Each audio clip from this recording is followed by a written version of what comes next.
Hello everyone and welcome to 23W46A for Minecraft 1.20.3. But in this video we'll mostly be talking about Minecraft 1.21 and its features which are hidden behind the experimental features tab. The biggest changes of which are to the crafter block and the copper bulb, and we're not talking about textures here. There are redstone related technical changes that mean the tick delay behavior of both the crafter and the copper bulb have been changed.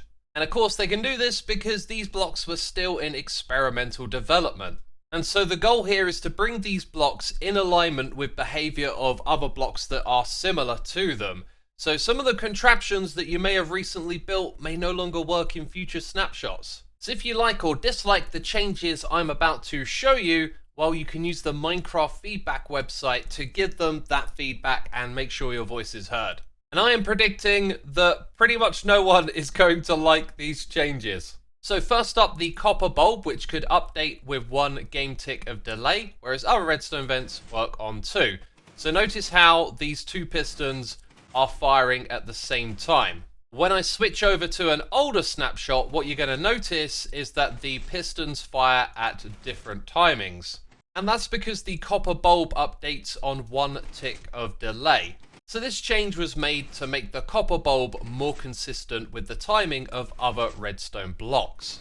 Next up we have the crafter block, which previously didn't have a cooldown for how quickly it could craft. Now this contraption behind it is a 20 Hz clock, meaning this redstone line is going to power and unpower as fast as possible. So let's go ahead and activate this. And there's no items in the crafter? I had this all set up to go a moment ago. I don't know how that happened. Let's try it again. And you can see that it's spitting out items. Now when we open this, just take note of the pace that these numbers are ticking down. We're now going to check that out in an older snapshot, and I've stocked up the crafter here. So first of all, you can see it looks like it's spitting out items faster, and when we go in here, it's definitely ticking down quickly. So this block previously had no cooldown for how quickly it could craft items, and in this new snapshot I believe that's been changed to 4 game ticks, which I believe is the same speed as one of these observer clocks, which runs fastest when it's activated by a piston. Let's go ahead and stop this. 39 items in that crafter and 38 in this one. That might just be down to the nature of when the powering stops and starts. Yeah, I'm pretty sure these are running at the exact same speed. So personally, I think the change to the crafter makes sense, even though it's kind of cool. You could do some ridiculous things with these super fast clocks. But as for the copper bulb, to me it feels like it's just removing something that's rather useful, and I don't really see the pros of it not working the way it did before. And as I mentioned earlier, we can leave some feedback at the feedback website. I will leave a link to it in the description box down below, so if you want to let them know your thoughts, please use that link and share your feedback. Now what about the crafter block? When we first saw this, it had a stone base, and then that stone base was removed and the underside had this wood around the outside. Well, don't mistake these changes for a revert, because now there's more stone overall, and I gotta admit, I think they got the texture right the first time. Let's have a look at the underside. Now you can see it's completely stone.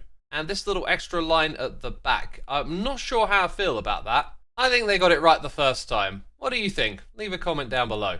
Oh, and on the topic of the crafter, there was also an issue with it interacting with a chiseled bookshelf. So when you made book and quills, they would end up stacking into the same slot.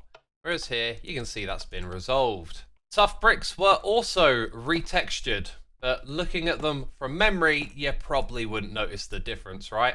So here is the texture file of the tough brick from the last snapshot, and here is it from the new snapshot. Do you want me to switch back again and then switch forward?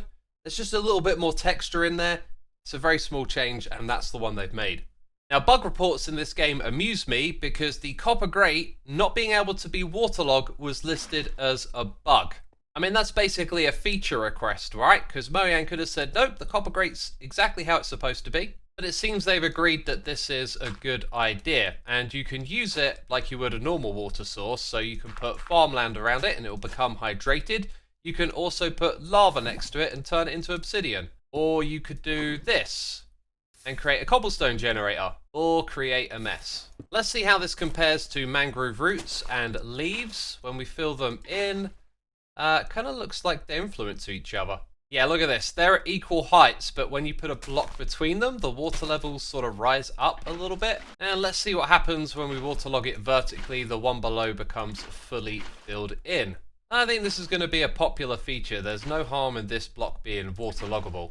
Alright, next up, changes to the breeze mob that we saw in last week's snapshot. In the advancements, the breeze is now included in the Monster Hunter and the Monsters Hunted advancements. The breeze spawn egg didn't show up in its alphabetically ordered place, so now it's in the correct spot, next to the blaze, ironically. Its wind charge attack had a misaligned hitbox, and those wind charge attacks can interact with redstone. They could turn on a redstone lever, but when they were to interact with them again, they wouldn't turn them back off, so now they can be toggled. So the next 1.21 changes I'm going to share with you are actually related to the last snapshot, just some things and details that I missed that I wanted to share with you. And so if you don't want to miss out on anything, make sure to subscribe so you can catch my future snapshot videos and get all of the details about 1.21. This first thing is something that I mentioned, but now I can actually show you it in action. So the trial spawner can spit out loot for multiple players, and here you can see I'm picking up multiple keys. This is because the loot table will spit out items for each player that it's detected in the area. So here I got multiple different types of loot. And when the spawner is defeated, there's this blank top on it, and that's when the items spit out. I thought I'd show you this clip of it in action, but notice how it spit out trial keys every time here. This is because it picks the same between its two different loot tables for every player. So every player is either going to get a key each, or something at random from this loot table. And I think it was in this world that we broke a trial spawner with a netherite pick using haste.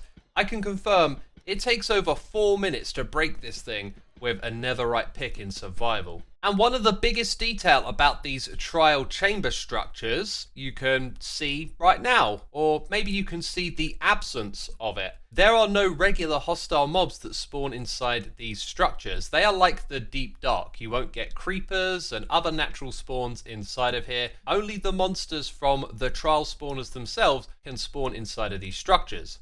And yes, that means that if you wanted to take one of these over, break all of the spawners and build your own base, you could have a dark base with no hostile mobs spawning in it.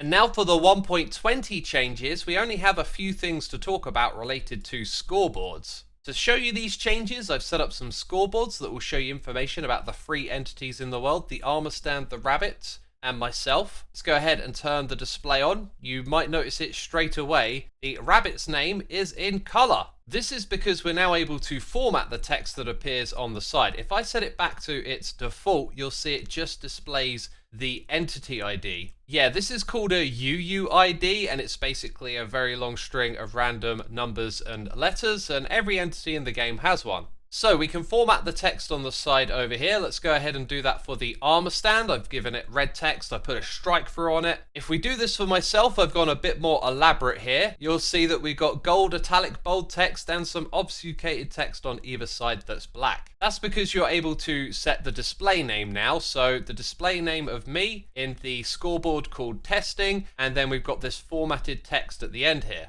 And this formatted text can be as elaborate as you like. So here the number 1 was obfuscated in black, then we had Xisuma in the middle, which was gold and bold, and then the obfuscated text again. Now it's not only the entity names there that can be changed, but the values as well. So the default way of doing this is just having a numeric value that you can change. But now we're able to control the style that that appears in. So here I've made it bold and gold. Then we can just set it back to the default if we want. And you can also put text here if you want to. So let's go ahead and activate this. And now you see it just says word instead of having some numbers. These are just examples of what can be done. I'm sure you can go a bit deeper than what I've shown you with this little experiment. It's all documented on the Minecraft.net article for this snapshot. So if you want to go deeper into the commands, all the information is laid out there for you.